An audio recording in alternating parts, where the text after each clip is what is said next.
President Buhari chastises the nation's elites for failing to sustain the legacies of Nigeria's founding fathers.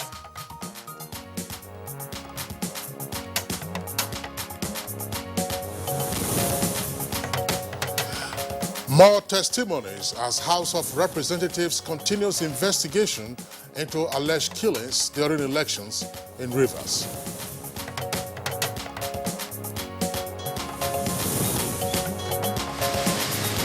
Federal government implements strategy to guarantee restoration of lasting peace in Zamfara.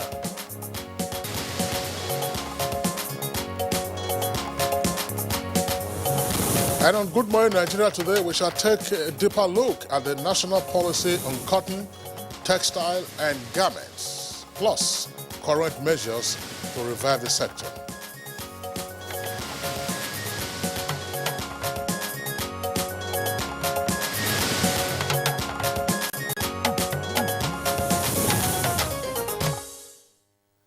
Another ray of hope is shining on the cotton and textile sector in Nigeria with the federal government's new intervention programs to revitalize the cotton, textile, and garment industries to something close to its former glory.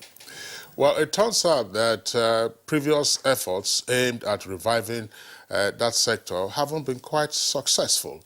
And this, of course, has kept the industry in limbo as the country has, as it were, become a net importer of garments and textiles instead of being an exporter that she used to be before the oil boom years of the 1970s. Absolutely, Kingsley. Nigeria was Africa's largest textile hub in the 1970s and 1980s, with over 180 textile mills in operation, with about 500,000 employees. The industry at the time was supported by the production of cotton by over 600,000 farmers from across 30 of Nigeria's 36 states, and they were kept busy feeding textile companies such as Asaba Textile Mills, Kanu Textiles, United Textiles in Kaduna, Swane Mills, Supertex Limited, to mention a few of the 140 textile companies operating in those days. The sad story, of course, is that a number of these textile companies that my colleague Kirian has just listed, including Asaba Tex, which was based in Asaba, and Edo Textile Mills, which is based in Benin, have closed down. And of course, their workers have also lost their jobs. And the reason, of course, is not far-fetched on account of what happened in the 1980s and what continues to happen today. So much so that very few factories are left in operation in the CTG, that's the cotton, textile, and garment industry. And those, of course, that are in operation are said to be operating well below 20% of their installed capacity. Well, I believe these are some of the reasons the governor of Central Bank of Nigeria, Godwin Emefiele, unveiled measures to help the sector develop, placing restriction on access to forex by importers of textiles and other clothing materials into the country. The policy says all importers of textile and, of course, the textile materials would not be able to purchase foreign exchange from banks, bureau de change, and other operators in the official foreign exchange market. As you very well know, Kirian, even most small businesses in Nigeria complain about the problem of unstable power supply. But the CBN, of course, has offered to support the creation of the textile production centers in some designated areas in the country where access to electricity would be guaranteed. Now, there will also be support for local cotton growers as part of government's Anchor Borrowers Program to enable such growers meet the needs of the revitalized textile industry in the country. Well, these measures sound optimistic, Kingsley, optimistic enough to resuscitate the industry and the efforts at creating jobs for Nigerians through the cotton, textile, and garment industries. And experts say these measures should save the country the over $4 billion spent annually on imported textiles and ready-made clothing into the country. But one question to ask is how will the latest move help revitalize the sector? And is this part of the economic diversification agenda? And how, therefore, should all stakeholders contribute to ensure that it succeeds? And in particular, what lessons are there to learn from previous efforts to revitalize the cotton, textile, and garment industries? What are the impediments that could, of course, hamstring current efforts, particularly considering the targets that were set in the 2015 national policy on cotton, textile, and garments? And how much of this renewed effort will the government have to cough out in terms of expenditure? Vacancy, our panel of experts will be seated with us in the course of the program to provide answers to these and even more. And it is on that note that we officially welcome you to this Tuesday's edition of GMN as Good Morning Nigeria, broadcast live on the network service of the Nigerian Television Authority. I am Kirian Umaya. And I'm Kingsley Osadolo. I join my colleague Kirian in also welcoming you to this edition of the program. As always, we are broadcasting live from Nigeria's capital city, and that's Abuja. And as part of the complementary segments of Good Morning Nigeria, which I have newspaper review, business, and others. In the meantime, let's take the highlights of the morning news, and here is Ruth Aguele. Hi, Ruth. Good morning. Good morning, Kirian and Kingsley, and thank you for joining us on AM News. President Muhammadu Buhari has again lashed out at the nation's elites for failing to sustain the legacies of Nigeria's founding fathers as regards the provision of quality education at the basic level towards guaranteeing sustainable future for the younger ones. This was while hosting members of the Federal Executive Council service chiefs and heads of government departments and agencies to the breaking of Ramadan fast.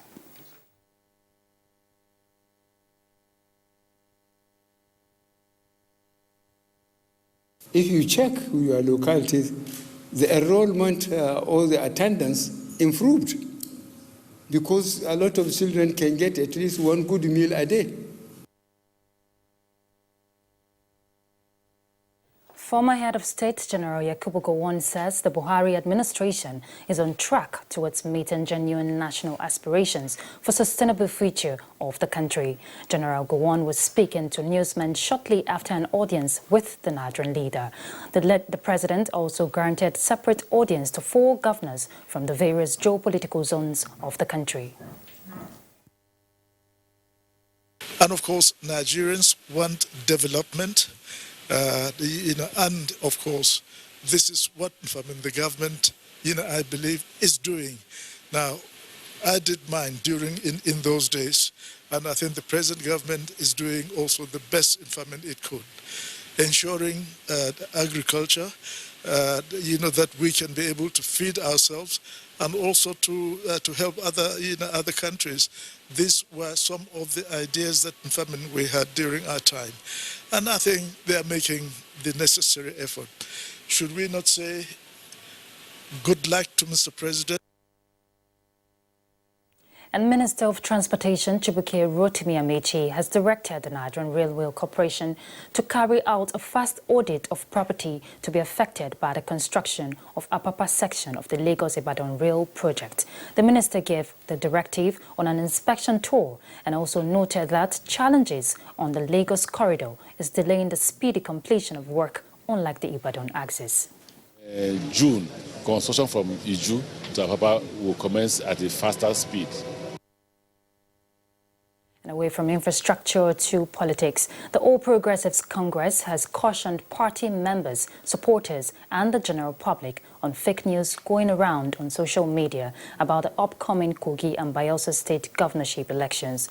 The party, in a statement by the National Publicity Secretary Lanre Issa Onilu, said it had initially ignored the fake statements, but it become necessary to debunk them as they are increasingly gaining traction, particularly such statement being ascribed to the party and the national chairman, Comrade Adams Oshomole.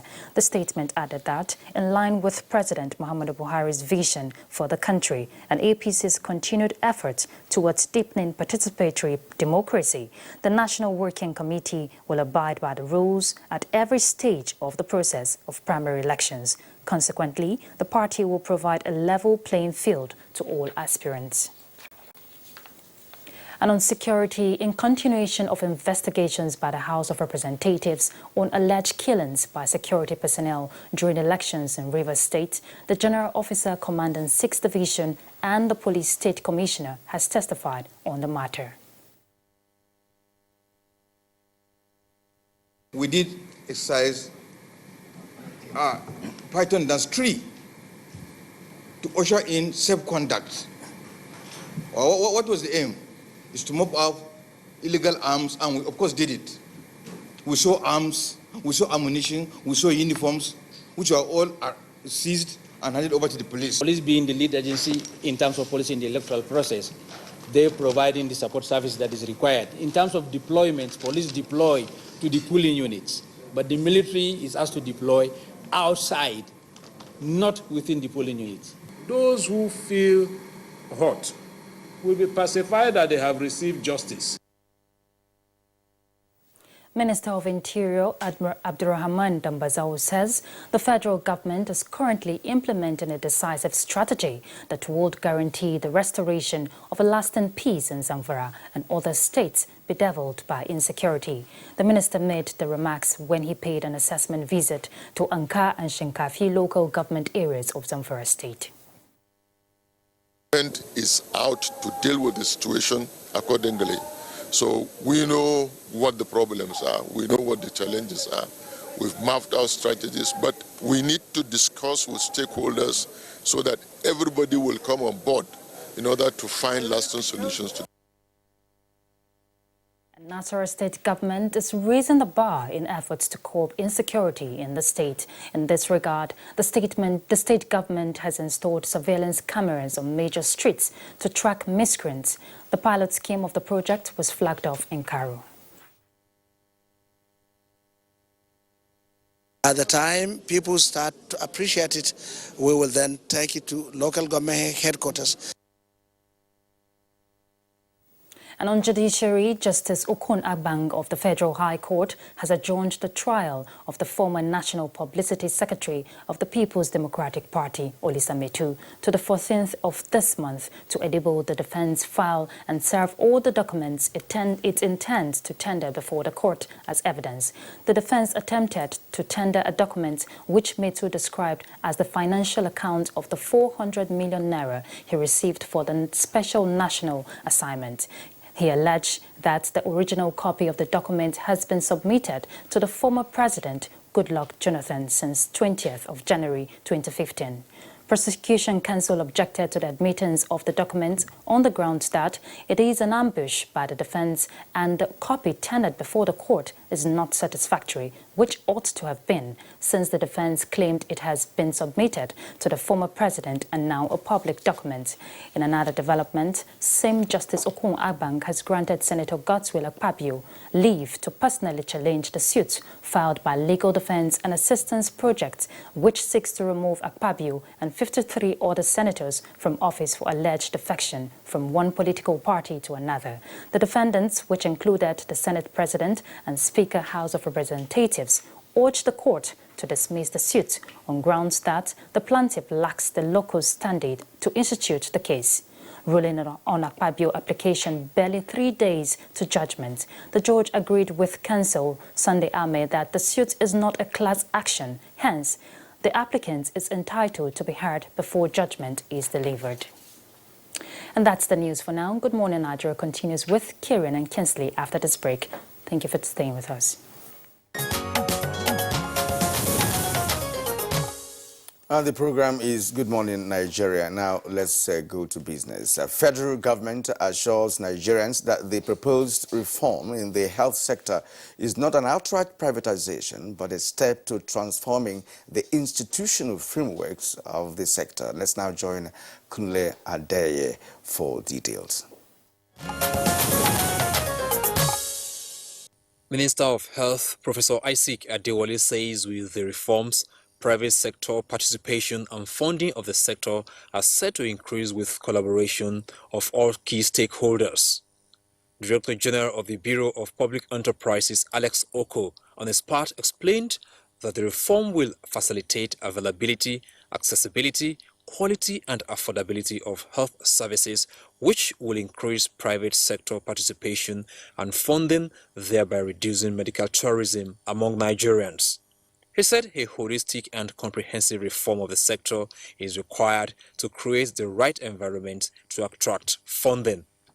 And to the equity markets, where markets on Monday closed on a negative note as Nigeria's Stock Exchange All-Share Index depreciated by 1.26% to close at 28,484.44 basis points.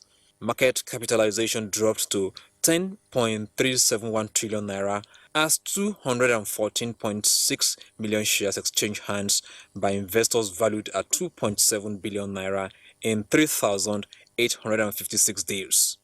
And let's take a look at the graphic representation of Monday's trading on the floor of the Nigerian Stock Exchange.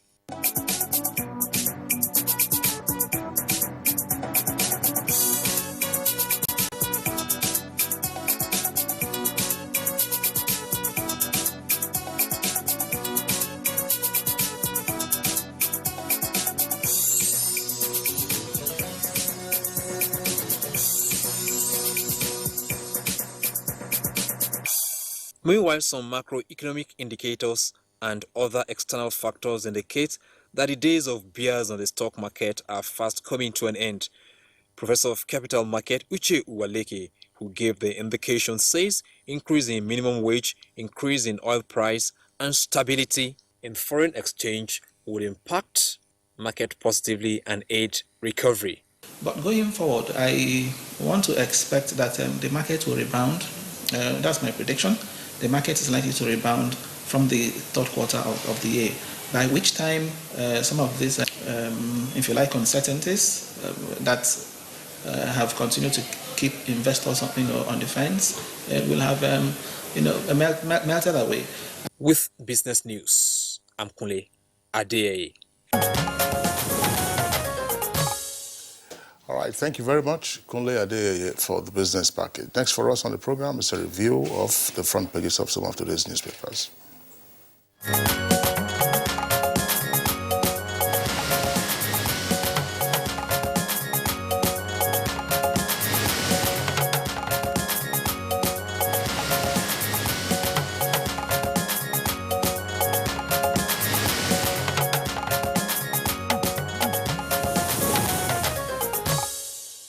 Bayo Atoyabi, our newspaper reviewer, is here with us. Bayo, good morning. Thank you, Kilian. Good morning. Good morning, Kinsley. Good morning, Nigeria. All right, Bayo, let's take a look at the front page of the Daily Trust newspaper. Daily Trust newspaper, let's begin, of course, by taking a look at the photographs from the front page that's spread across the 5 columns on the front page, almost half of the front page itself. Zainab returns after 4 months in Saudi detention. You have the caption there. It says, Zainab Aliyu, so the middle, the released Nigerian student, who was detained over illegal drug allegations in Saudi Arabia and found innocent during her arrival at the Malam Aminu Kano International Airport yesterday. Now, on the right, you can see that's on the right side, is Ibrahim Abubakar, who was also arrested over the same offense, but released after he was found innocent. So Zainab is back after 4 months in Saudi detention, along with Ibrahim Abubakar. That's the happy news from Kano. Now, the lead story of Daily Trust says speakership. Lawmakers plot to secretly amend House rules. And below, above that, below the nameplate, you have the headline. It says, major events for Buhari's inauguration hold June 12, federal government says. Major events for Buhari's inauguration hold June 12, federal government says, and details can be found on page 17. Now, let's return to the foot of the front page of the Daily Trust newspaper. It says, Buhari meets Gawan and 5 governors and Emefiele at the villa. That's page 7. El-Rufai, that's the kicker. No apologies for my godfather comment. Page 13. MTN to list on NSC, that's Nigerian Stock Exchange, on Thursday, page 17 as well.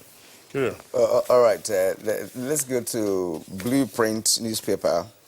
for this Tuesday on Blueprint below the nameplate, and of course on the right-hand side of the nameplate too. There are stories there, but directly below the nameplate we have amid workers' protest, Ngige inaugurates NSITF board in Villa today. It's on page 6, and of course on the right-hand side of the nameplate of the Blueprint we have Dangote refinery awards $368 million contracts to local contractors. It's on page 18. Now, federal government rakes in $20 billion foreign investment. Page 34 is where you get the details of that story. And I am a wiser politician now, Ambude. It's on page 16. Now, the lead story on the Blueprint, INEC to senior lawyers, that's the key. Now, don't send juniors to process poll documents.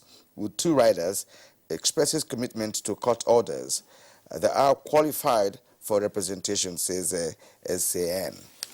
All right, that's the lead story. And now to the bottom of the Blueprint newspaper, that's after the photograph of the president and, of course, the former head of state, General Kubu Gowon. We have presidential inauguration will be low-key, says federal government.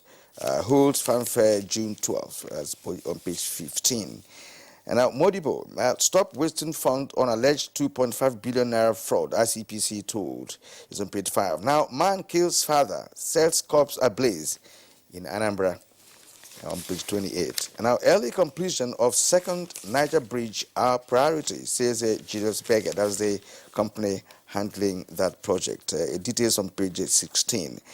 As simply read in the other newspaper, said no apologies over Lagos godfatherism comment, says Erufai. That's the governor of Kaduna State. On page 7 of the Blueprint newspaper. Now let's go to Bayo for some analysis. Bayo. Thank you, Kirian. Let's start with the human interest. Zainab Ali, I'm sure you remember him now, the lady who traveled for lesser hajj to Mecca and had her baggage padded with drugs by a syndicate of 6 men and 1 woman.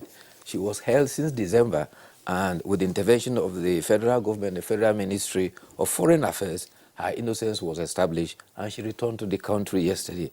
There was a tearful reunion with members of the family. However, another second person, Abubakar Ibrahim, who was also convicted pending trial under the same circumstance, was also released.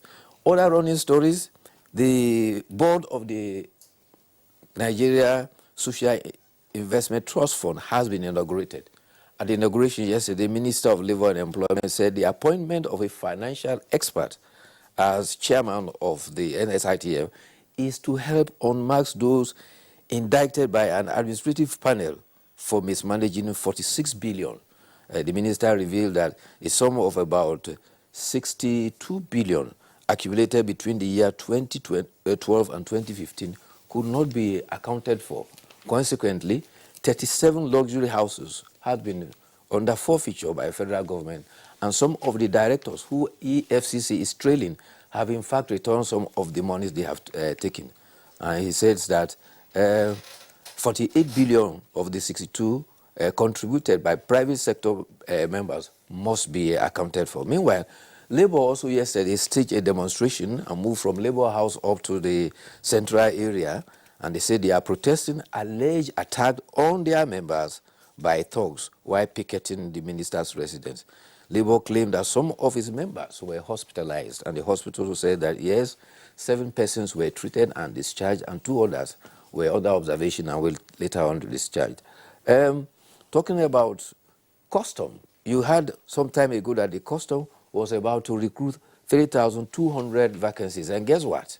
So far, they have succeeded in shortlisting 524,315. If you are to do some statistics, it means for every single position, you will have 164 persons competing. And guess what?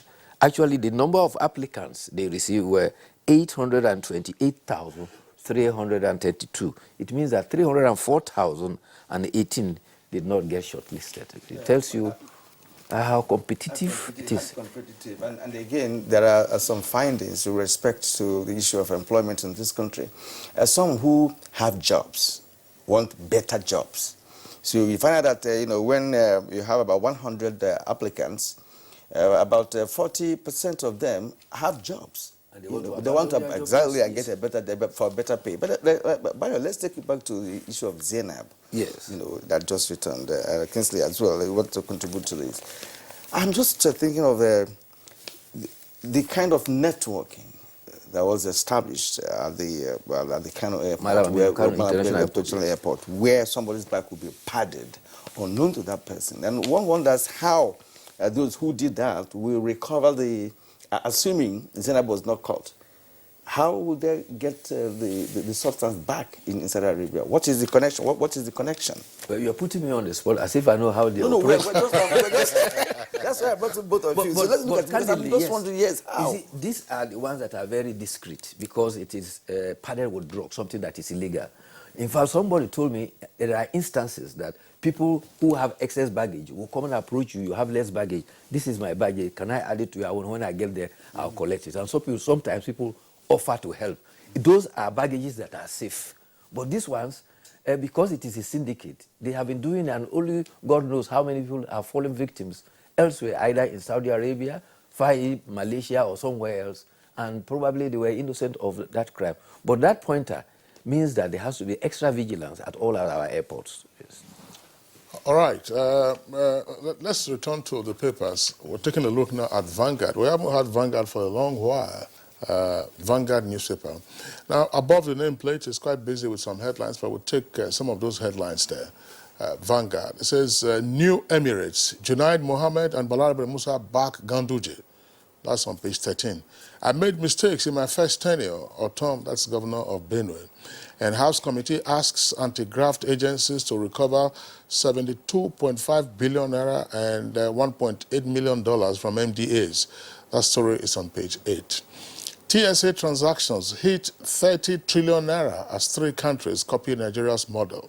That story is in greater detail on page 19. Lead story says, federal government shuns Kokori and Labour when it inaugurates NSITF board.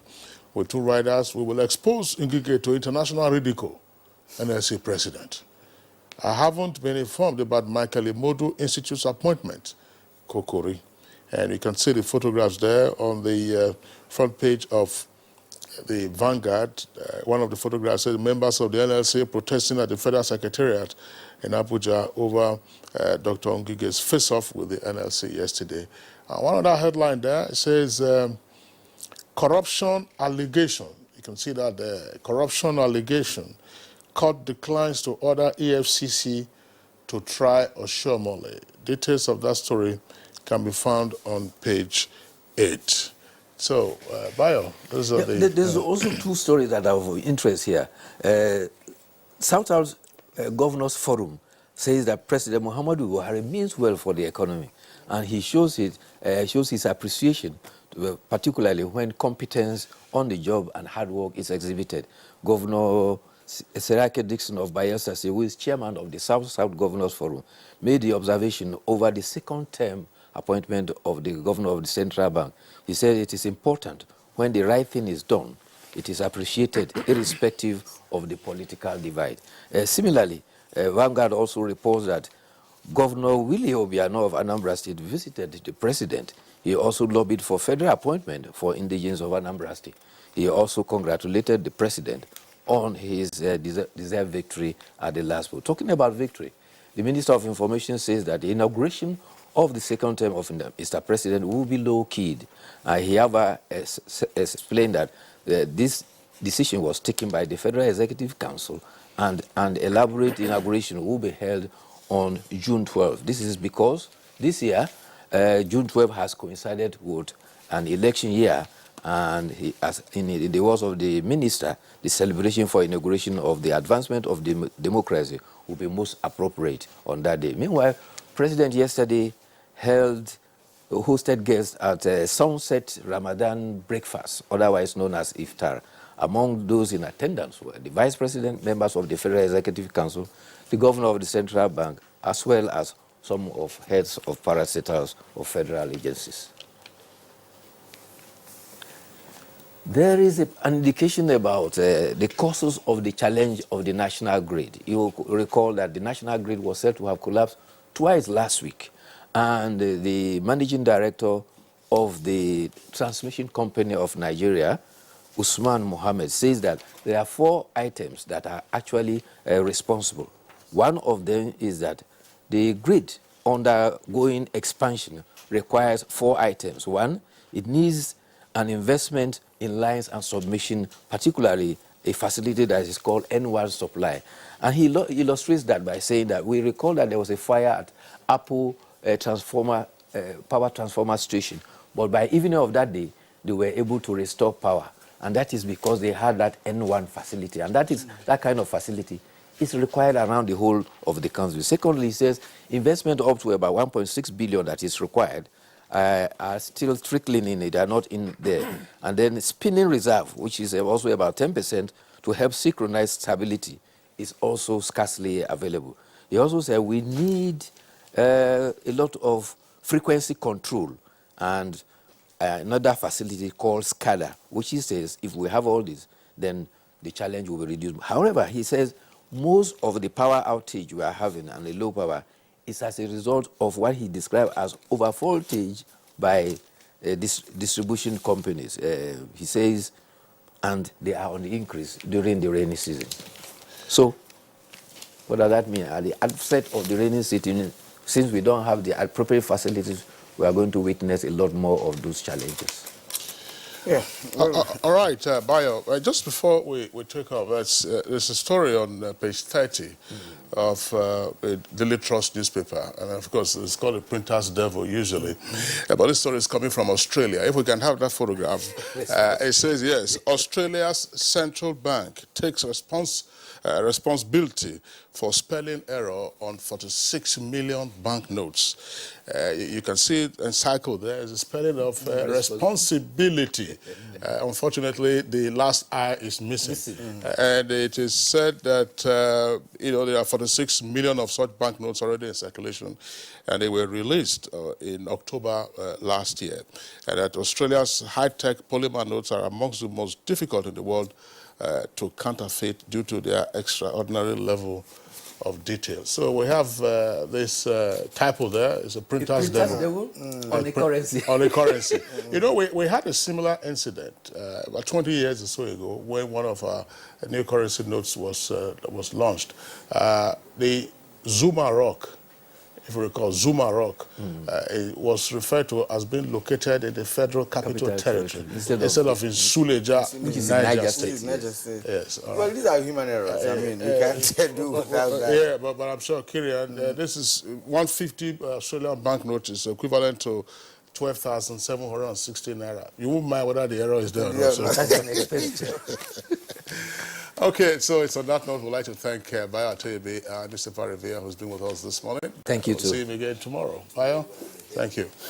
All right, it's Good Morning Nigeria, reaching you live on the network service of the Nigerian Television Authority. We'll take a short break now. When we return, we'll be talking cotton, textile, and garment and what's been done to revive the sector. All right, now, and to set us in the right mood for our conversation this morning, which is on cotton and the garment industry, here is a background report put together by Aisha Ubali.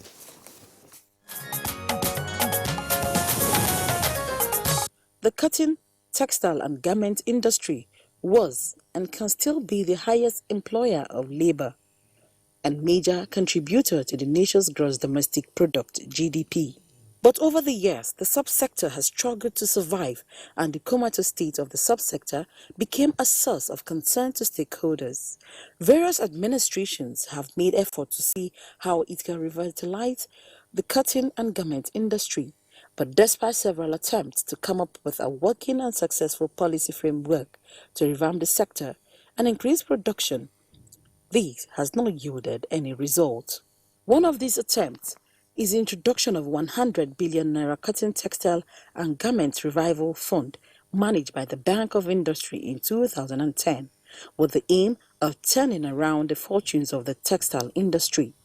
Another government effort was the National Cotton, Textile and Garment Enterprise policy by the Ministry of Industry, Trade and Investment, launched in 2015 to stimulate the textile industry, but just like the rival fund, it also failed to revive the sector.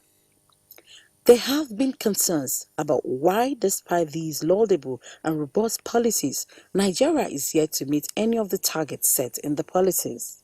The latest measures by the Central Bank of Nigeria is expected to help boost local textile industries aimed at developing the industry to a level where there will be an enabling environment for investors. With the close down of many factories and many laid off their jobs, observers suggest the need for an articulated new policy to revamp the sector through interventions that will tackle issues of smuggling, infrastructure, boost local productions, as well as promoting patronage, especially by schools, paramilitary organizations, and the military. With the implementation committee already inaugurated, it is necessary to hit the ground running to see to the implementation of these policies, which will look holistically at the value chain. However, some of the pertinent questions are: what guarantee will this renewed measure be in the development and growth of the cotton and textile industry? What impact will the revitalization of the industries have on the government diversification policy? What progress has been made so far? These questions and more will be answered shortly by guests on the program this morning.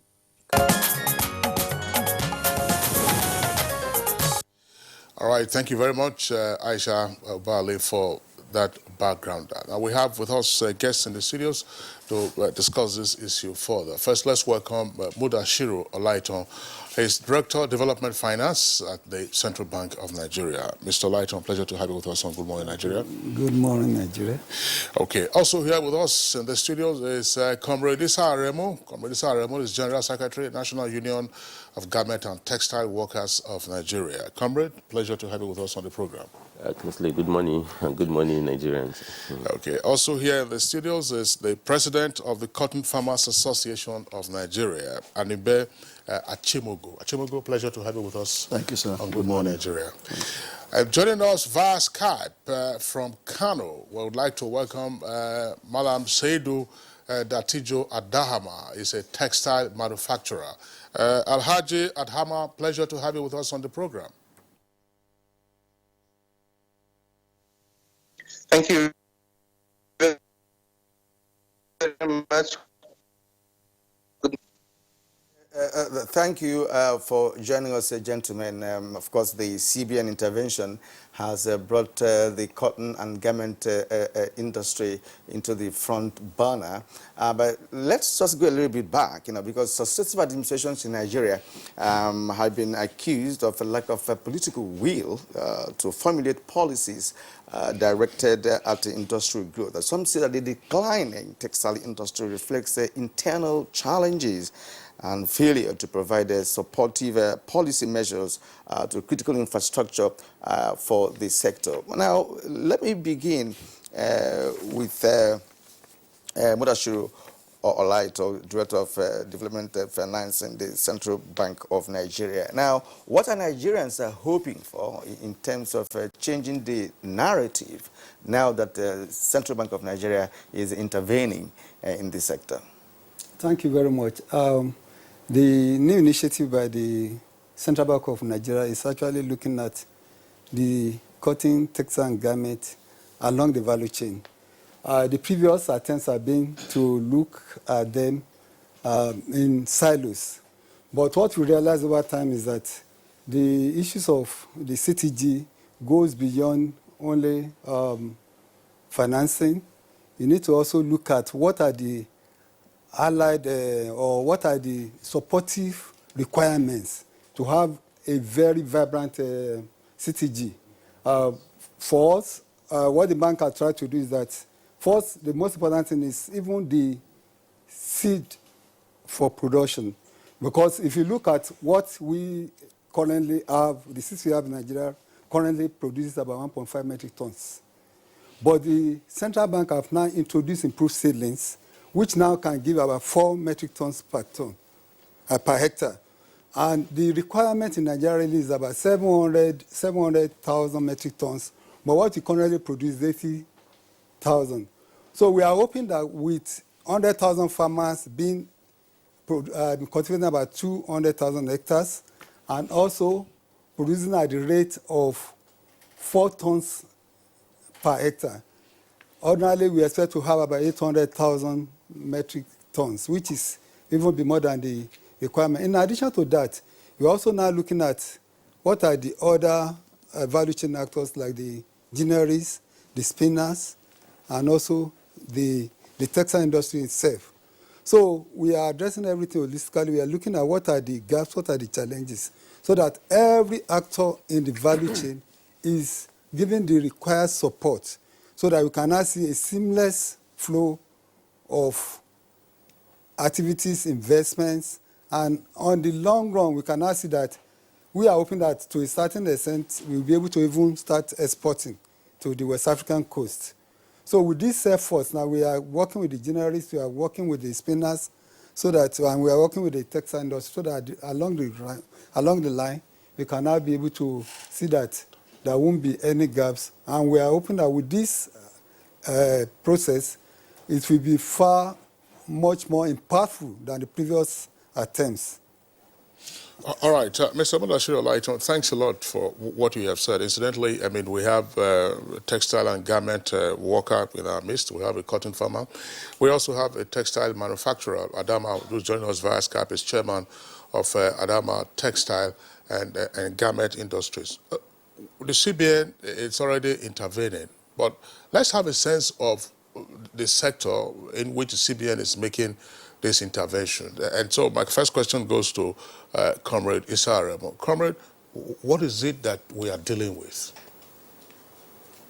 Well, thank you so much, Kingsley. I think from your background commentary, there was once in Nigeria in which we had abundance of cotton production. And then the entire value chain was well acknowledged. We have textile production, close to almost about around 82 textile mills. And there are smaller mills too, as at early 80s, we had close to almost about 200 textile mills in the country, employed hundreds of thousands of jobs. And if you talk of indirect jobs, we're talking of millions of jobs created, even more than federal government and state government. In fact, the entire history of British colonialism, it was all about cotton production. Nigeria was producing cotton, with the British, were exporting to Manchester, to produce textile. And on the eve of independence, the founding fathers said, no, let's add value to our cotton.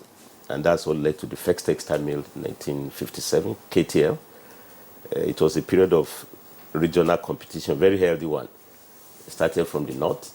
Then Awolowo started NTM. Then Zik started Aba Textile Mill, of course, Aba Textile Mill, And before you knew it, we were the second to third largest producer of textile in the entire Africa. So the narrative before has been that of production of cotton. In fact, today people talk of North. We define North in terms of poverty. It used to be, prosperity destination, and cotton was at the root of it.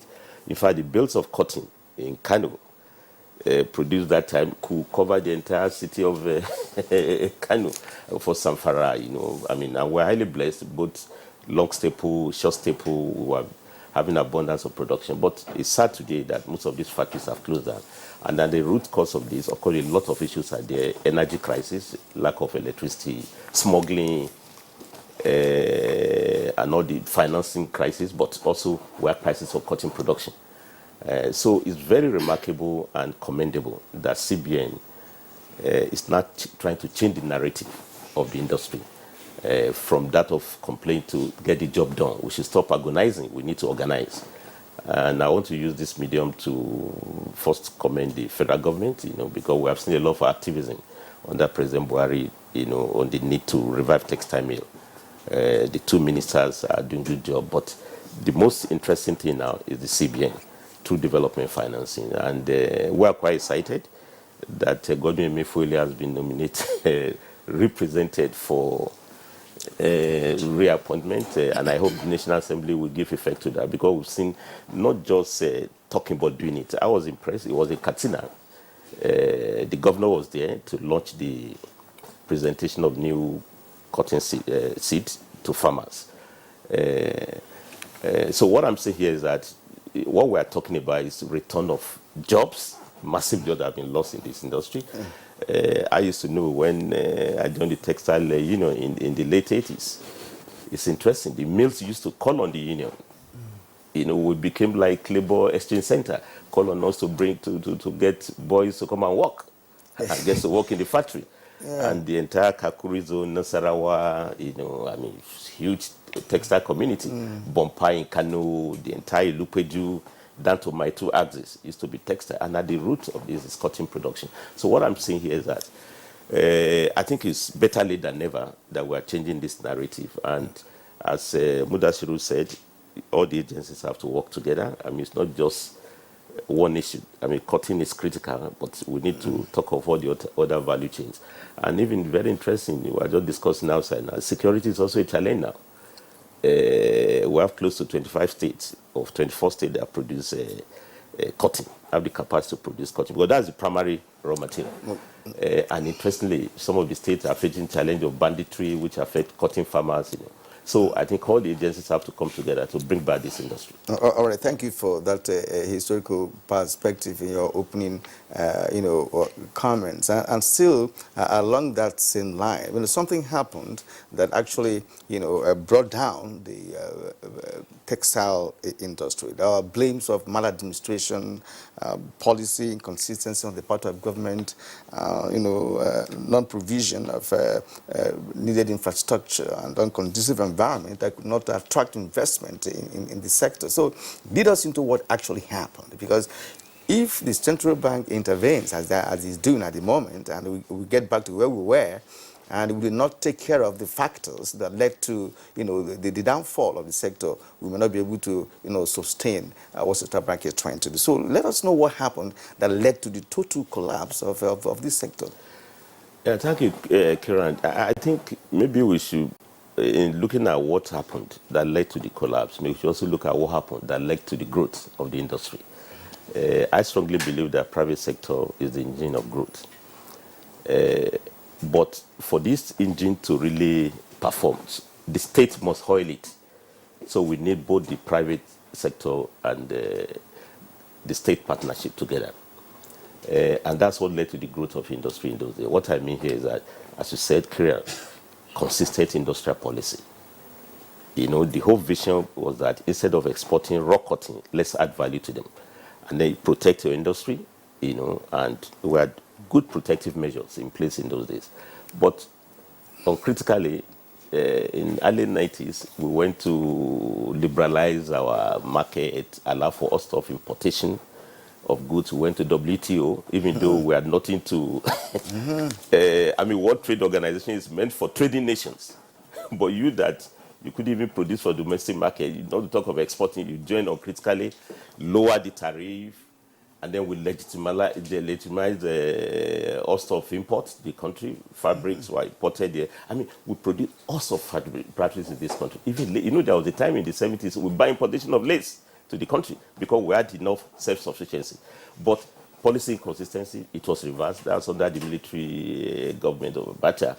And then before you knew it, from even legal imports, we moved to massive smuggling. And of course, smuggled goods, they don't pay duties, they can undersell us, and then they kill our factory. Then also the support that used to be given to farmers was also withdrawn under the idea of liberalization. We used to have a cotton board that used to regulate the standard supply and the support for this. Of course, energy crisis came in later. You know very well, you can't have industrialization without electrification.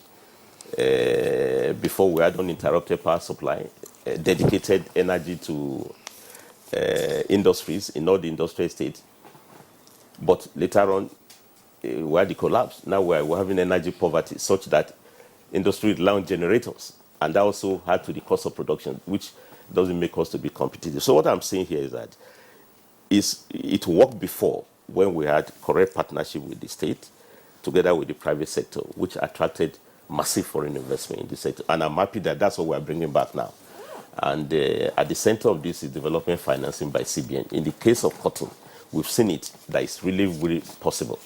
That you just don't assume that farmers can be left to the vagaries of borrowing money at this double-digit interest rate.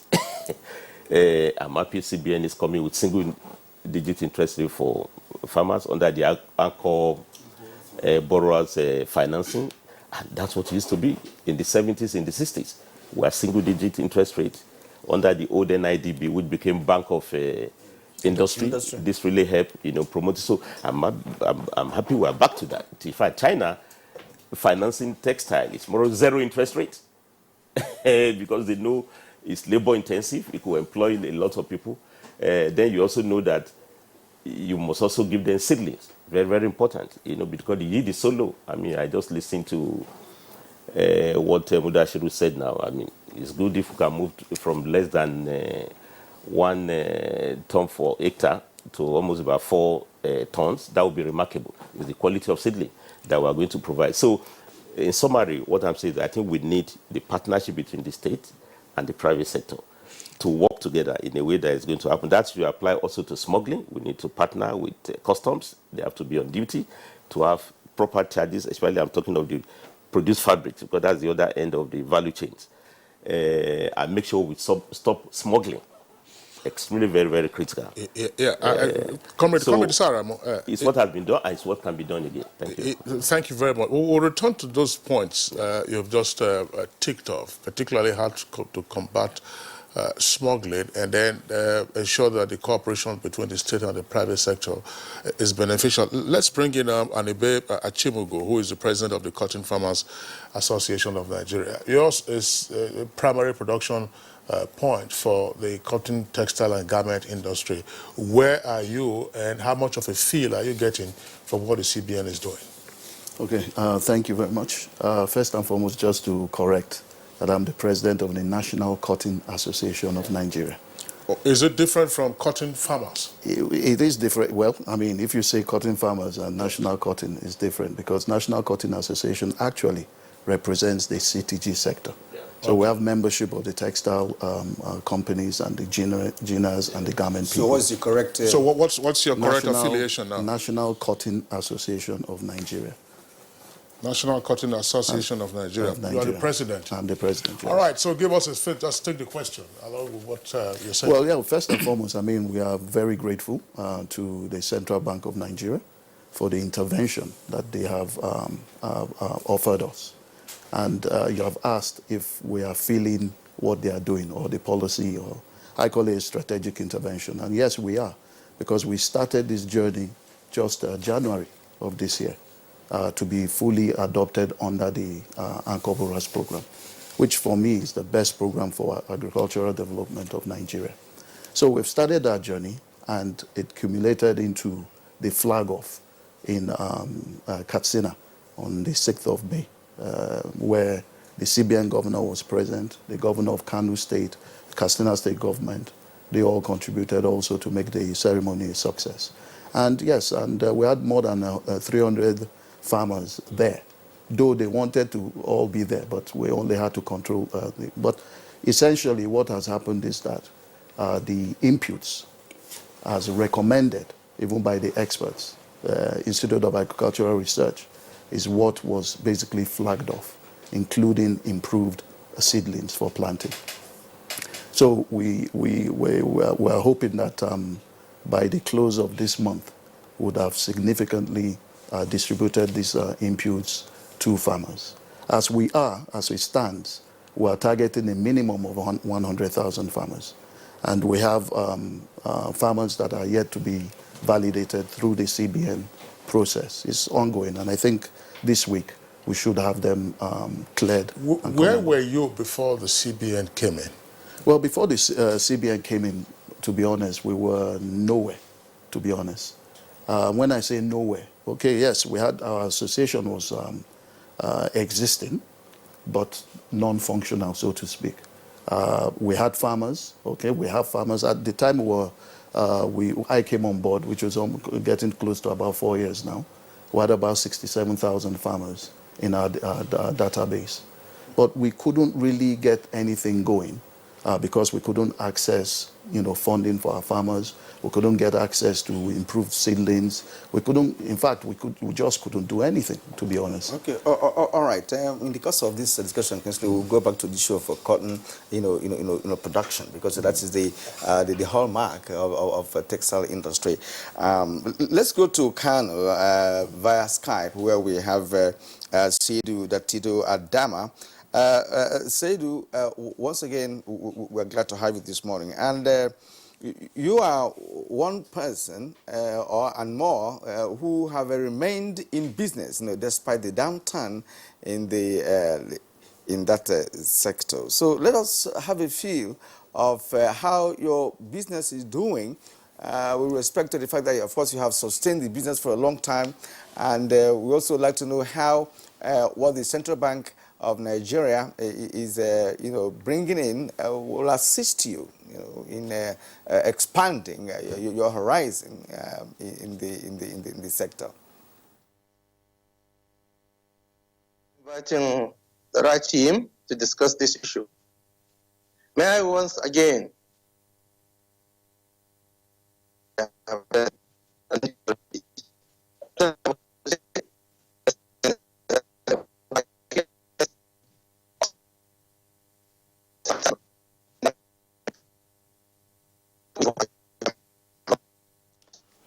Well, we are having issues with line of communication from Kano via Skype. Well, we will try and see where that can be restored in due course, and we'll then return to Datijo Adama there in Kano. Now, let's return to Abuja once more and go back to Issa Aremu. Issa Aremu,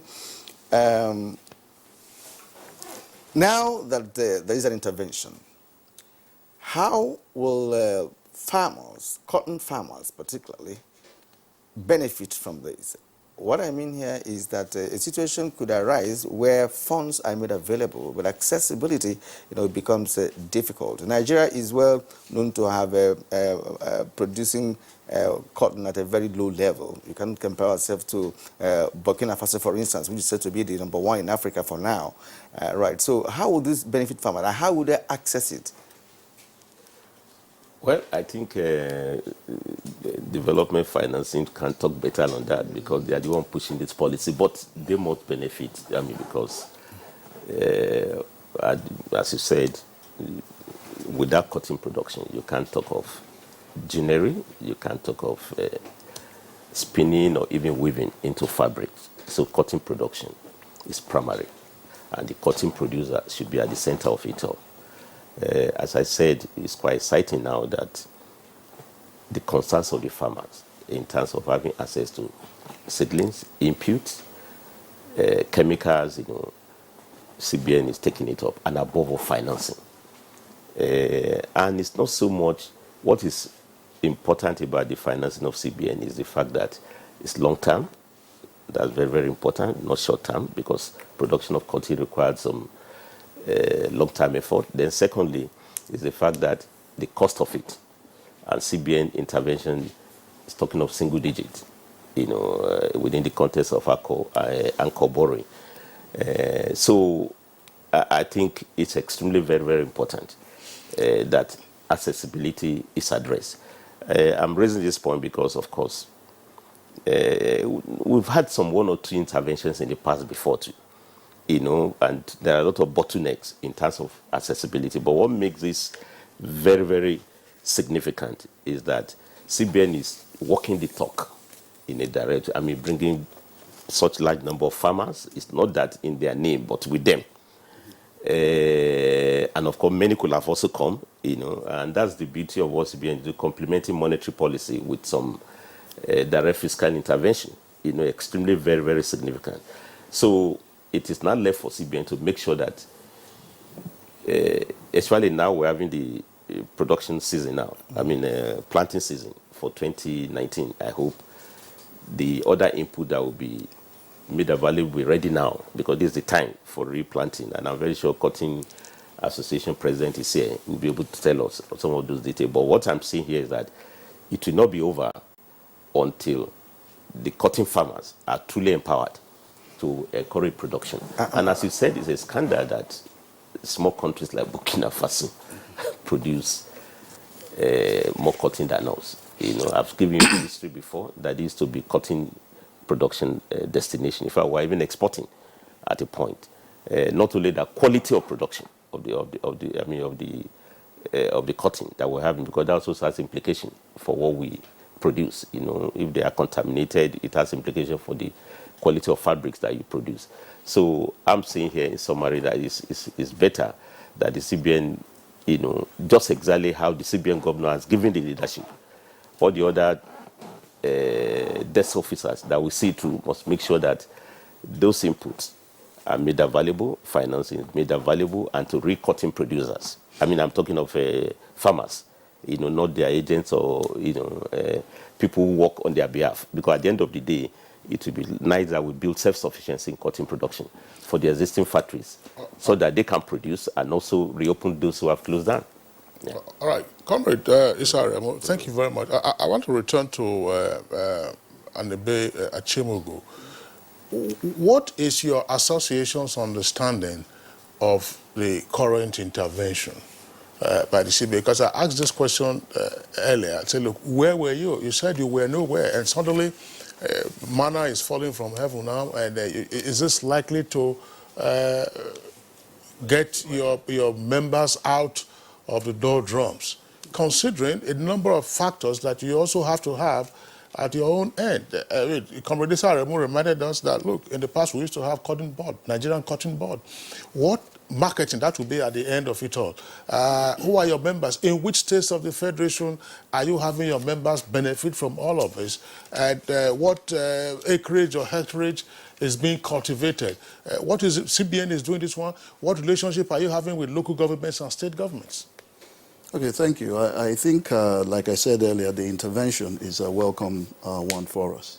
What is happening at the moment is that we have currently 24 states that have been cleared, because you know it's a process. It's a loan, okay, to individual farmers. So what we do as an association is to gather our farmers and send their names to the CBN.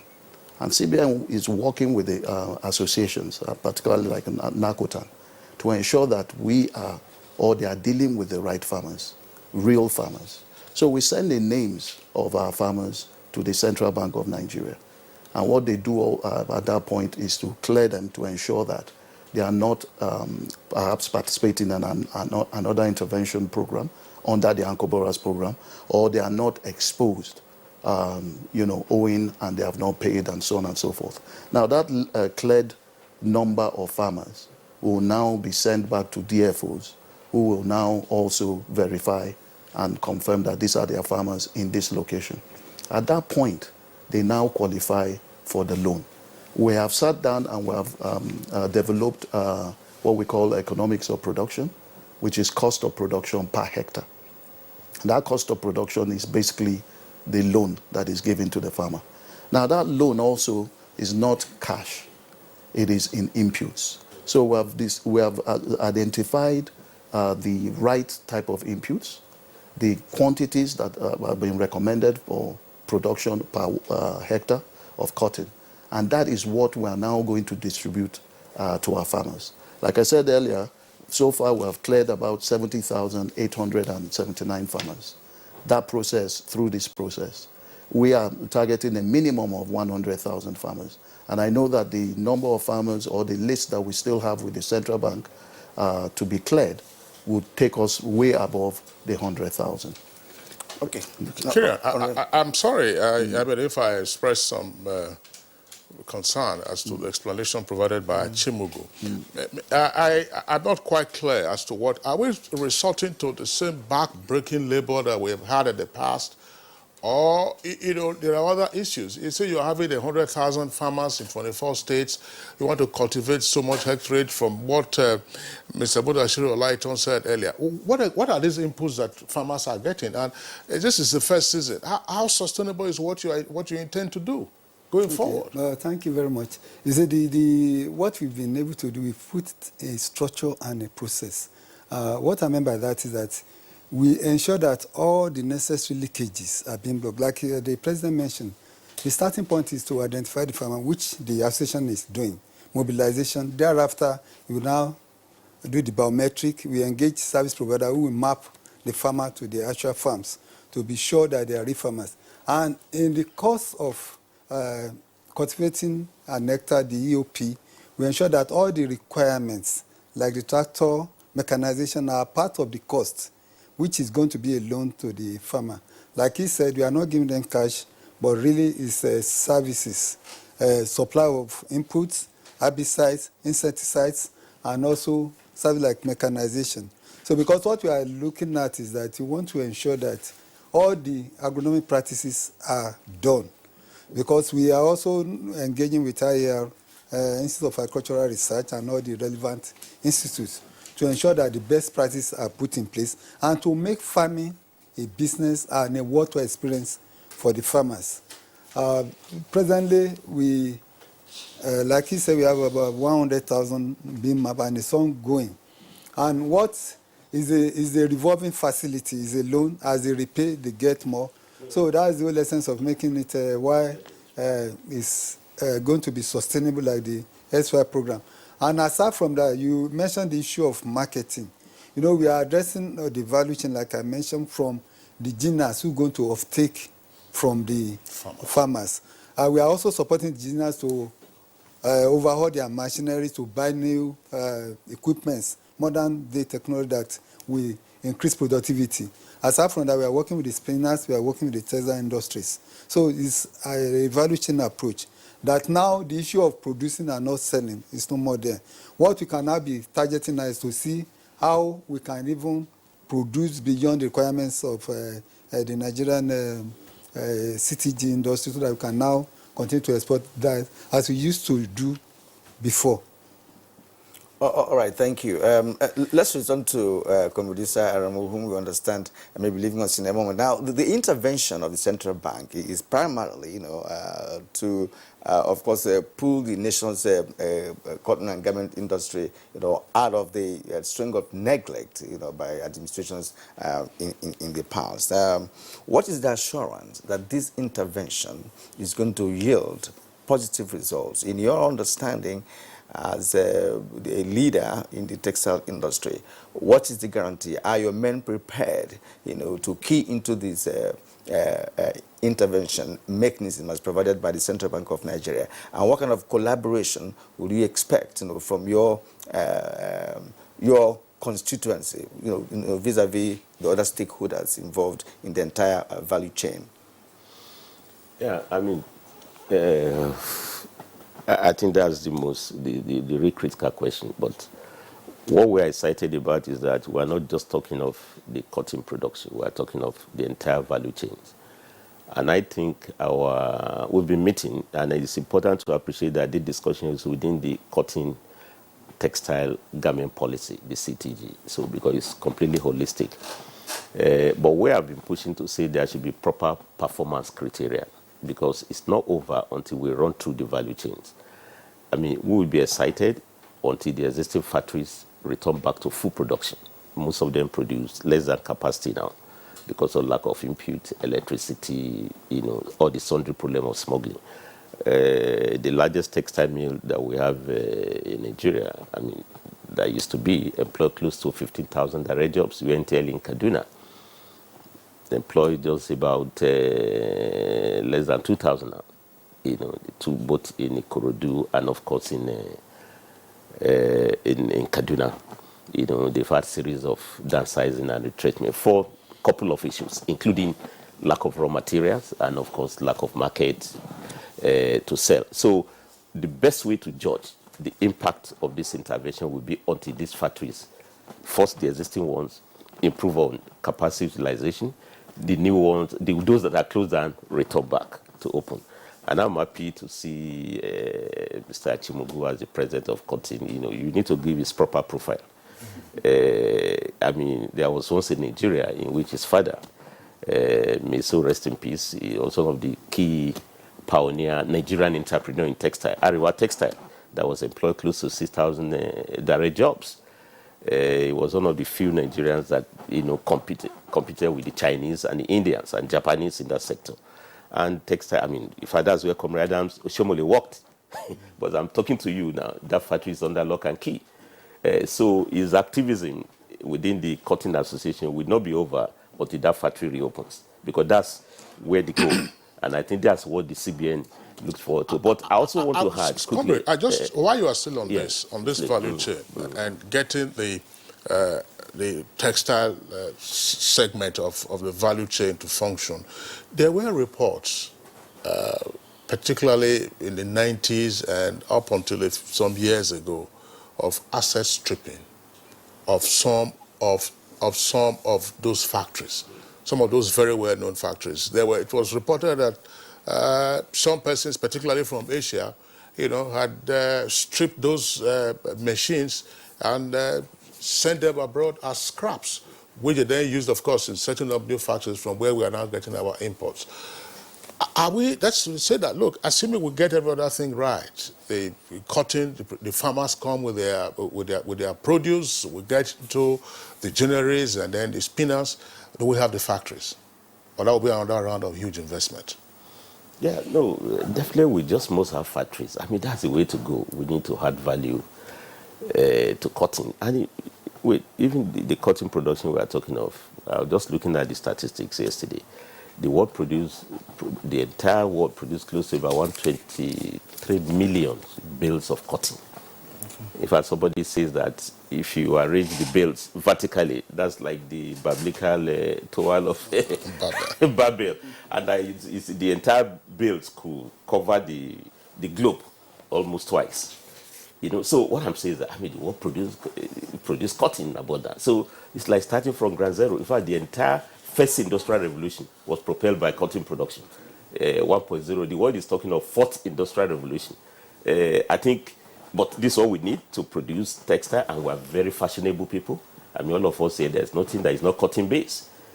So this is the time for us to get going, to get it done. But talking about the point you raised about asset stripping, I think that's even more the case in some of the publicly owned textile mills. Like Kaduna Textile, which used to be owned by the northern government, the regional government. A whole premier could manage that factory better. But now we have 19 governors. The more you see, the less you. And that's the point I think it was you who raised it, Kesley, that this partnership is not just federal, the states. In any case, the factories are in the states. So we need to see more activism on the part of the state. I was impressed that Governor Mesari was there, but all governors should have been there of the 24 states. Because they are the one who will, may realize the vision of CBN within that context, make sure that we get the farmers organized, give them the input, address the issue of off-takers, so that there won't be case of the produce, they can't have the outlet for it. So I want to use this medium to say all the governor-elects, especially in this 24 state, must be on duty. I was also involved in this process, and it's one of the issues that we raised. Let me tell you, it's the lowest hanging fruit that we can employ thousands of our youths. I was just listening to your news beat this morning. It was the placement for customs job. See the number of the applicants that have come in. Textile industry, along the entire value chain, can absorb this. And I'm happy that you are making farming now prestigious. With this intervention of CBN, not only that, to be a spinner, to be a weaver, should be something that is meant for graduates. The entire Polytechnic in Kaduna was, many departments were set up to feed the textile industry. People are having PhD in textile production. So it's what we can get done. So what is at stake is the need to re-inflate Nigeria economy. Even in the organized labor. Why did we produce Comrade Adams as the president of NSC? Right from inception, NSC came into being in 1978. We used to have the largest number of members in the NSC. Highest number of delegates, but the last delegate conference, the most you see, the less you. So what I'm saying here is that it's what has been done before, and we must get it done. And I'm happy that exactly what South Africa has done. Would they face similar challenge? Chinese invasion, smuggling, but once the government intervened, they now partner with Chinese rather than importing. Come here to produce. And I'm happy we are talking of industrial parks now. But you can't have industrial park without industrial inputs. which is the cotton. All right. So, and I think now that we're getting good, so we shouldn't leave this job to the federal alone. State government must be on duty. And I was excited last time when Governor Rufai is not talking of textile production. He has done industrial, what do you call it, summit. This is the 4th one. And let's focus on textile. We talk of olam, fertilizer, feed, those jobs are not even sustainable. The sustainable jobs are the industries. Spinner, weaver, they can acquire skill. They can also set up their own. All right. All right. So I think this is the way to really go. That's an interesting analysis. You have put out coming from the question that put to you by Kingsley. It's very apt that this sector must grow. Now the CBN has come in, let's see what happens. But so thank you for your analysis. Well, we're not surprised that we've spoken because, of course, the General Secretary of the National Union of Garment and Textile Workers of Nigeria. He's also president of Industrial Global Union. Global Union. Yes, and yes. Okay, well, let's hope that Nigeria will be one day industrialized. Reindustrialized. We once were. 4% or 25% of GDP. Yes. Now less than 4%. We can do it again, and we must get it done. Yes. All right, this is Good Morning Nigeria on the network service of the NTA. We have been looking at the cotton and the garment industry sector. For now, let's take a short break. When we come back, the conversation continues. All right, welcome back, and it's still Good Morning Nigeria, reaching you on the network service of the Nigerian Television Authority. Now, we still have our guest with us. We're still, of course, trying to get the connection via Skype to our guest in Kano to give us the industry perspective. He, of course, being the chairman of Adama Textiles Industries. And but let's return to Mudashiru Olaitan, who is Director of Development Finance. There's excitement about what the CBN is doing. But sustainability is an issue, and indeed linkages. I don't know how much of a role the CBN is going to play in all of this. You're putting out the development finance. One question that arises, where are the merchant banks? Thank you very much. The whole process that the Central Bank, under the Anchor Borrowers program, we are working with the banks. We have what we call PFI, participating financial institutions, because absolutely the Central Bank cannot disburse directly to individuals. So all the programs we are doing, all the interventions, you have a bank behind it. Like for the cotton program, we have the financial institution that we are disbursing the facility through them, because it's a synergy between the stakeholders, the central bank, the financial institutions. And when I say stakeholders, including the cotton, the generalists and everything. So what we have been able to put in place now, we now have a better processes. Before, farmers are just giving credit and all what have you. But now, before you can get any credit, you must provide your BVN.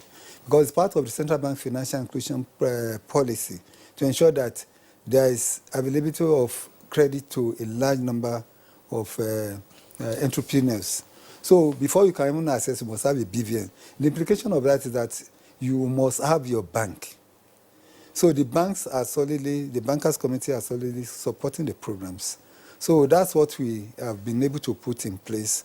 And under the Anchor Borrowers program, we've done over 1 million farmers. The implication of that is that farmers that are not readily having access to financial services, doesn't even know how the banks works. Now they can now access facilities through the banks. And the sustainability is in the sense that if they fully repay, they get another facility. So we are also cementing the banking relationship and developing the banking culture among the rural populace in the rural economy. What are the others, Kirian? This is the financing aspect. Okay, you are able to eliminate political farmers so that the real farmers, the association are the ones who access all of this. But getting to utilize the money and having to deal with your produce off-takers, is it the CBN's responsibility to also manage off-takers? That is the role of marketing. So what is being put in place, or who are the other stakeholders that are coming in now to fill that gap of marketing? And insurance, is NISRAL also involved in all of this, agricultural insurance, so that if there is any catastrophe or any act of God that ruins or wrecks their produce, what happens? That is the second one. Third point, as Issa Aremu said, before we signed him off a moment ago, you must be sure of the quality of the cotton that you are producing. Otherwise, it will impact on the quality of the garment or the textile that you have eventually. Where are the extension workers? Is it the central bank that will also be deploying extension workers? You talked about agricultural institutes. Their own level is different. That's why I asked earlier about the states and local governments. Where are all of this to ensure that at the end of the day, the money you put down actually germinates and grows this sector? Thank you very much. For marketing, we have the various, you see, when cotton is produced, there has to be a generally who we offtake. So what the central bank is doing as they produce, we are also supporting generally to overhaul their machineries, buy new equipment where necessary. Then aside from that, part of the EOP, which the Nakota president will handle, there is also the cost of extension services that's also part of all this. So, and the central bank has gone further, like the management did. We are ensuring that also the issue of smuggling that was raised by Comrade Saremo, that also we are working with the customs, because smuggling is also a bit that has affected the present, that brought the textile industry to the present situation. So we are working with the customs to ensure that smuggling is eradicated. And the central bank has also gone further to ensure that those identified as smugglers of textiles have been put on PND, post-no debit. And the implication of that is that they cannot have access to money to finance their smuggling business. So with all this, we are ensuring that over time, all the issues affecting the CTG value chain will be addressed. Okay, thank you. The issue of cotton in terms of quality has been a concern to this country since we went down in terms of the level of cotton production in Nigeria for many years now. Tell us about the quality of cotton available in Nigeria, because as Issa Aremu also echoed, that it is important to have quality cotton which will determine the quality of garments that are going to get at the long last. So we've mentioned that Burkina Faso is ahead of us and of course ahead of other African countries in terms of cotton production. So what will the CBN intervention do in this respect? And we'd like you also to let us know the source of your seeds and seedlings for cotton production. Okay, thank you.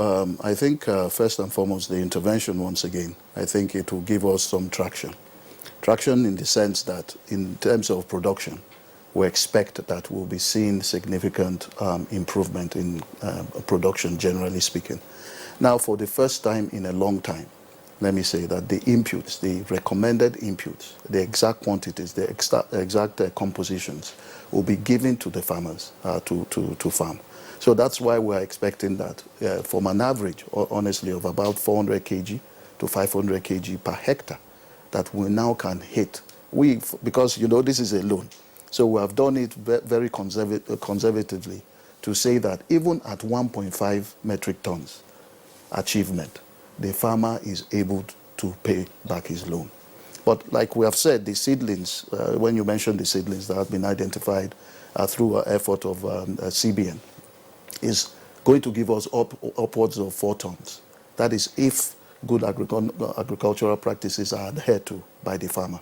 And part of what the EOP also will do is to provide farming and training to our farmers so that they know exactly what they need to do, considering climate change and so on and so forth. So with that, we have also speaking to quality, because quality stems or starts from the input or the initial input, which is the seed. If you have good quality seed and you handle your farm properly, you are likely to get good quality cotton fiber.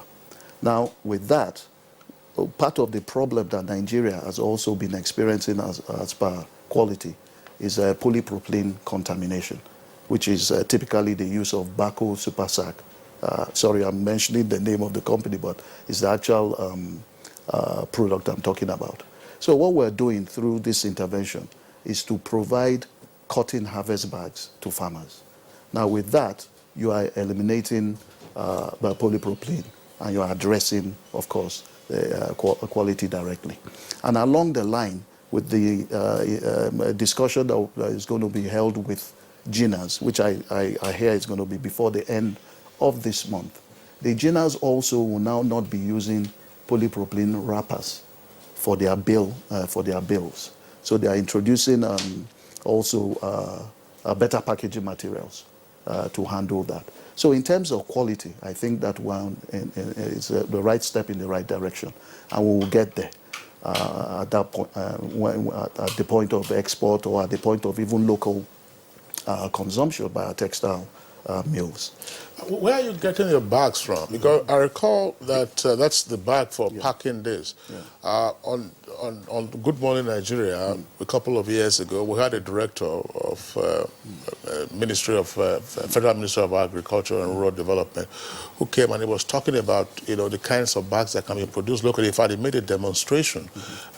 Some of those bags much better than the jute bags, I believe. That's the one, the jute bags, and these ones are biodegradable and healthier. So, but where are you sourcing your bags from this time? Are you in collaboration with the Ministry of Agriculture? Well, first and foremost, we have taken the cue from the Ministry of Agriculture, because in the past, the Ministry of Agriculture had invested in ensuring that our farmers replace polypropylene bags with cotton harvest bags. Now, the good thing about this intervention, this Ankoburas program, and the sustainability aspect you are talking about is that already we have brought in even the textile mills already. They are the ones that are now producing these bags for us. So they will produce the fabric, that's the textile industries, for instance, like Funtua Textile in Funtua, Katsina State. They will produce the fabrics and make it available to garment industries in existence, who will now stitch the bags for us for distribution to our farmers. So that's where we're sourcing our bags from. And this is cotton produced in Nigeria and made in Nigeria. Now, back to cotton again, Kingsley. Sorry, back to the cotton once more, the production once more. Are you considering genetically modified cotton seeds and seedlings? Because that is part of what Burkina Faso is doing at the moment, that made them to be #1. Yes, actually, it's a consideration. It's a process. I'm glad to say that the federal government has approved the commercialization of BT cotton through the National Biotechnology Development Agency. And they worked in collaboration with the IAR. They brought in about, they have tested about 4 varieties. But out of the 4 that they've tested, they've actually zeroed in on 2. Now, this season, as we go into this season, those seeds are going to be made available to about 1,000 farmers. Just, it's not controlled anymore, so to speak. The farmers are now given the seed, plant as usual. Of course, they'll be told how to plant, how to space, and so on and so forth. So with that, we expect that the result of that will lead to larger quantities of the seed being made available to our farmers going forward. I'm wondering, because there were concerns raised about GMOs, and indeed the cotton being produced in Burkina Faso through GMOs. On Good Morning Nigeria, we've had the conversation around GMOs and why the government is reluctant, to give the go-ahead through the Biotech Institute or agency that is responsible for that. Are we now saying that it is GMOs that GMO seeds that are being distributed to farmers, to boost our cotton industry? And are we ready for the consequences? No, I think from what he said, is that is part of GMO is part of it, but not just no. GMO is a major agricultural policy about which the Nigerian government had been reluctant to give the go-ahead through the Biotech Agency. As at last year, June last year, that approval was given by the federal government for the cotton industry. For BT cotton. Okay. What do you mean by BT cotton? That's what I'm saying. Are we also ready for the consequences? Well, I mean, I wonder what the consequences of GMO are, except you ask me directly. But I used to be one in doubt of GMO technology. But if you look at everywhere else that GMO has been used so far, there's no scientific evidence of it having any adverse effect to the environment, to the farmer, or even to the food value chain. So, but in Burkina Faso, I remember also the story about Burkina Faso. What happened in that instance was that there was a rush to introduce BT cotton to Burkina Faso. And in that process, they missed out introgression into their existing varieties. And then the farmers mistakenly or thought that, oh, it's a magic wand. They don't need to apply the fertilizers, the good agricultural practices, that go with it. And that was what affected it. Today, as I speak to you, Burkina Faso is calling back for GMO introduction or a return of GMO into their cotton chain. That was the aspect because there were concerns raised about the fact that they had made GMO was introduced, gladly accepted in Burkina Faso, and then they found a drop in their production. There were all kinds of issues. I've actually had a course, to run a documentary on GMO for several years now. The thing is that it's a process and it has a mechanism. You just have to follow it. Any error, could result to what you are talking about. But that does not mean that it should not be. As a matter of fact, it has been proven that without GMO, the world cannot feed itself from the way things are currently. That was what was said, under the Malthusian theory, of economics. Why did the Zambians reject GMO food? Zambians. Today, are they better off in terms of food? No, they are not having the rejected GMO food. Anyway, but that's let's return to you because there's a question put to you a short while ago that has to do with ensuring that the money you put in is going to be properly accounted for, by way of getting the right farmers, by way of the right farmers doing the right thing to be able to pay back after all said and done. So what are the monitoring mechanisms that we put in place, to see how the entire process, could go seamlessly? Okay, thank you very much. Part of the monitoring includes, first we have branches in all the states of the Federation, where we have a DFO, Development Finance Office, and they are responsible for monitoring of the farmers because, like the President mentioned, they are the ones that even screen the farmers before they are finally funded. In addition to that, also the NACUTAN, the association also have their own monitoring team. Like Kingsley also mentioned the other time about the extension services. Part of the EOP includes the cost for extension services. So we are now monitoring at 3 levels: the Commodity Association, the CBN, and also the extension agents. So all these are put in place to ensure that the farmers are well guided in terms of good agronomic practices, and also the feed inspection and field visits also try to identify warning signs so that we can quickly address the issues. All right, just before we continue with our guests, unfortunately our engineers are still having challenges getting across Skype connection from Kano. It's unfortunate we are not able to continue with Seydou Adama. But there have been some tweets that have come in, and we'll go through those tweets very quickly. This is coming from Dele Jack Solomon. It says the Nigerian cotton, textile, and garment policy is a laudable effort. However, the policy hasn't served the yearnings for the revitalization of the textile industry in Nigeria. The holistic revival of the textile industry will yield a boost to the agenda on diversification. All right, from Badamasi Adamu, he says the government of President Buhari in the second term, as a matter of urgency, must devote her attention more on the areas if really we don't want to drink crude oil one day, as the world is looking for alternative to oil. Now, Chris Simeon says it's a pity that Nigeria's textile industry has collapsed. The government should act faster now by revitalizing that sector for the purpose of boosting the economy. And Festus Akimbe, well, sadly, we have not gained from the 2015 National Policy on Cotton, Textile and Garments Policy, as none of the targets set in the policy has been met. There is urgent need for investment in our textile mills, if we are truly interested in sewing our textile industry back together. Ashiru Mohammed tweets, now, while the vision to see the springing up of industries in the CTG, that's the cotton, textile, and garment, is desirable, it will remain an illusion insofar as we do not fix the major component required to drive this development, which is power. Without stable power, no real transformation is possible. All right, from Mike Anyakwo, where are our textile industries? Where are thousands of workers of the textile industries that lost their jobs? Where are various contractors and vendors that hitherto earned living from the industry?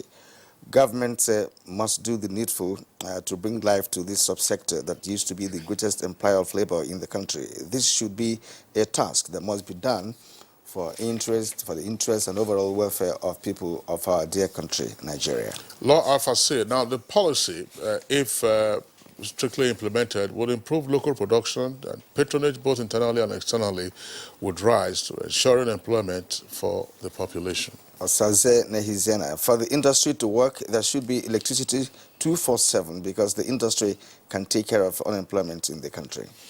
Joseph, that's the Twitter handle, it says, please, what happened to the textile industries, especially the one at Edo-Ekiti? We need to fix it for the purposes of our unemployed youth. What happened to it is what we've been discussing. I think Nigerians are beginning to talk now that the government is becoming interested. We've had government over the years that ignored this subject. Now, are your men ready? Are you ready for this? Kyrian, I just wondering, because the issue of power has been raised, there's also the fiscal side to this. And, of course, CBN deals with monetary policy, but sometimes you find an intrusion, into the fiscal arena. Look, we can do all of these things that we want to do. If smuggling persists, we're in trouble. The CBN has said, look, we will not give you money, to import textile, X, Y, Z. But persons, who want to launder funds, can use all kinds of means to get these textiles in. What is the CBN doing with the fiscal authorities to ensure that we deal with smuggled textiles as much as possible? The most embarrassing thing is when you go, the materials are not hidden. No. They are not hoarded. They are on full display. You see them in glass cabinets, glitzy shops, and they will tell you that this one is imported. You know where they are, and yet everyone is saying, no, there's nothing we can do. And Kingsley, to add to that question, if you go to the streets of Kano in Lagos, you find foreigners, especially Chinese people, selling retailing garments. And so if you ban, fine and good, as Kingsley said, if you ban, fine and good, but then the smugglers are working and the goods are displayed. So what is the setup going to do? Thank you very much. Let me start first. The federal government has actually set up a committee to overhaul the CTG industry, which includes the Minister of Agriculture, the Honorable Minister of Agriculture, the Honorable Minister of Industry and Investment, Water Resources, and 5 state government, Kaduna, Kano, Katsina, Zamfara, and Gombe. Then, in addition to that, there are also clusters being established across the country to address the issue of power, so that with the clusters, the CTG can operate there without fear of whether there will be no power or no light. In addition to that, the central bank is also supporting those states.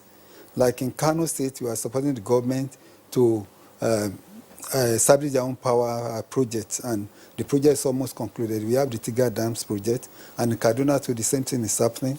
So all these are happening across the states where the CTG are more prominent.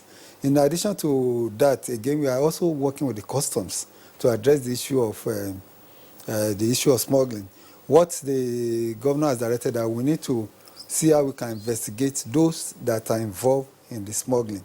And that's why the governor has directed that those fund wanting will not be allowed to, the banks will not be allowed to post any credit debit into their account. So this indirectly is going to really hamstring them to the extent that they will not be able to operate to kill our textile industry. And in addition to that, what we are looking on longer term is that when there is increased production, the industries are coming up at having access to credit at single-digit rate, then you can see that gradually the Nigerian CTG will be more globally competitive. Because the experience has been so far is that even the cost of credit has been a challenge. But what the central bank is doing now is going to bring down the cost of operation, and particularly from the cost of credit. So over time, we can now see that we'll be more competitive, and now we now have more of our own local production, because if there's increase in supply, then prices will come down. Because usually, if you look at Nigerian textile material, it's far better, especially those ones that comes from China, because they are more like synthetic than the real cotton. So with this, yeah, but you know, fine. When you're dealing with dumping and smuggling, this model you are describing now obviously will fall apart. So how are we planning? I know that that's not the full responsibility of the central bank. Yeah, but what is the government going to do with this aspect? Dumping, you say you will reduce interest rate to single digit. Those who want to dump, of course, they will be heavily subsidized, and then dump and kill your economy. Those who are laundering money, all right, you know, go and smuggle textiles, and before you know it, the factories the factories begin to close up again. Because this is part of what happened in the past. That was why I asked Issa Aremi, I mean, you know, for him to raise what were the factors that led us to where we are in the textile sector for now. But I think that's not only the responsibility of Central Bank of Nigeria. Right. That's on a broader perspective. Are you concerned about this regardless? No, we are really concerned because, again, if the interventions, the objective will not be realized, if smuggling is still thriving. And that's why the central bank is going to extra mile to ensure that, first, their accounts are blocked. Secondly, we are now working with the relevant government agencies like customs. We have collaborative engagements on how to ensure that the issue of smuggling, yeah. No, all right. Well, your final thoughts on this? Are your men prepared? There is a window of opportunity, you know, coming to this sector, and your men, I'm sure, are prepared. So, what should we be expecting? Well, we are prepared. I'll say that from the perspective of the farmers. In fact, from the flag off that we conducted in Katsina, we have seen that there are more interested farmers groups coming, you know, showing interest in joining this program for cotton production. And then I can speak confidently about also the ginners, because actually I'm a ginner. Before I became president of the Cotton Association of Nigeria, I was running a ginning company. I'm still running a ginning company, by the way.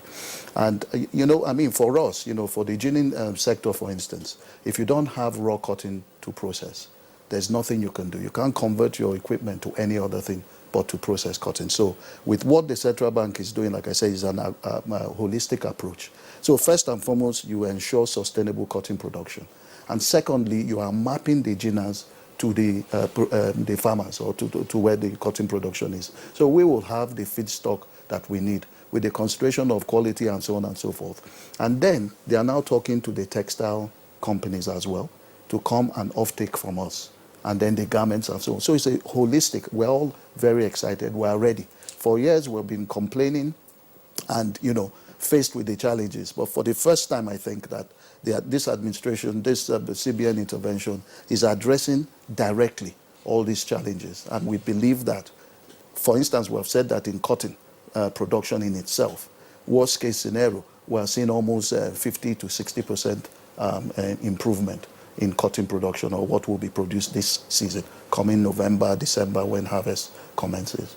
All right, that's fair enough. Now, the power sector, of course, is one issue that will continue to linger. But the clusters that you are having, I didn't hear you mention Lagos, because we have seen over the years the introduction of gas-fired power services. That should be very helpful. Yes. That's one leg. Second leg, you know, the policy that allows heavy industries to get power directly from Gencos, it's also one that is available. I think that all of those ones will be explored. But we'll look forward to evaluating this in the years ahead. As you know, one more thing is that... Very briefly. Briefly. I think the best thing that has actually happened to this economy is the reappointment of the governor of Central Bank. Because we... Are you a politician? No, not what I'm saying so is that we have about 9 commodities. Cotton is one of them. Yeah. Because the governor directed that we should look at those commodities that we are importing, that we have a potential to produce. And those include tomato. You are aware of what we've done in rice. We've reached a plateau. We are looking at fish. We are looking at oil palm.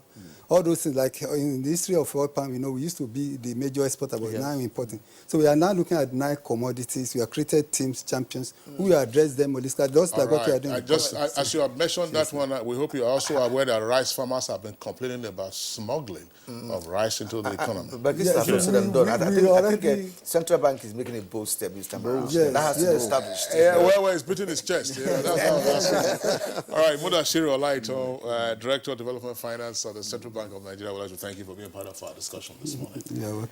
We also would like to appreciate Anibe Achimugo, who is President, National Cotton Association of Nigeria. Thank you for being with us. Thank you for having me. Nigeria. Okay, now let's go over to our sports desk.